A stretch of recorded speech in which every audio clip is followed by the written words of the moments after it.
अरे जीन्स पहने टूरी मुचमुचावत जावत है। वाह वाह वाह वाह बोले कर कोदी बरोबर नो है। अरे जीन्स पहने टूरी मुचमुचावत जावत है। आगू पीछू में टूरा मल्ला घुमावत है। वाह वाह वाह वाह।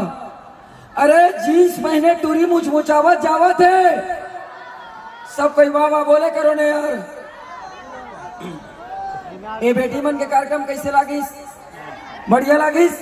बढ़िया लागिस तो एक बार हाथ खड़े करके जोरदार ताली बजाओ तो चलो तब समझ में आई ऐसे। और सब के सब बोंगो बरोबर मुंह चुपचाप नहीं रखना। एक बार वाह वाह वाह वाह बोले करो कि जीन्स पहने टूरी मुचमुचावत जावत है। अरे आगू पीछू में टूरा मन ला घुमावत है। टूरा मन महा लपरहा टूरी मन के पीछू जावत रहते। सही बात है? सही बात है ना? अरे जीन्स पहने टूरी मुचमुचावत जावत है। आगू पीछू में टूरा मन ला घुमावत है। पीछू ले देखबे ते टूरी बम दिखते। पीछू ले देखबे ते टूरी बम दिखते। आगू दहले देखबे तो पूरा नाक बुहावत है। आगू दहले देखबे तो पूरा नाक बुहावत है। आगू दहले देखबे तो पूरा नाक बुहावत है।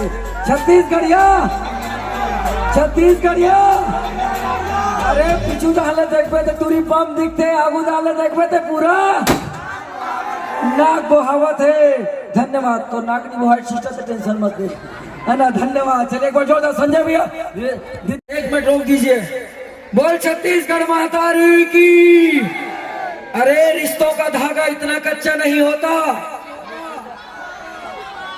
अभी करिया चित्रो बिल्वा में एकदम दिल तोड़े वाला डांस कर दे सका।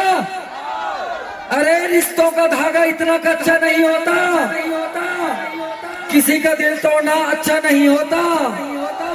प्यार तो दिल की आवाज होती है। प्यार तो दिल की आवाज होती है।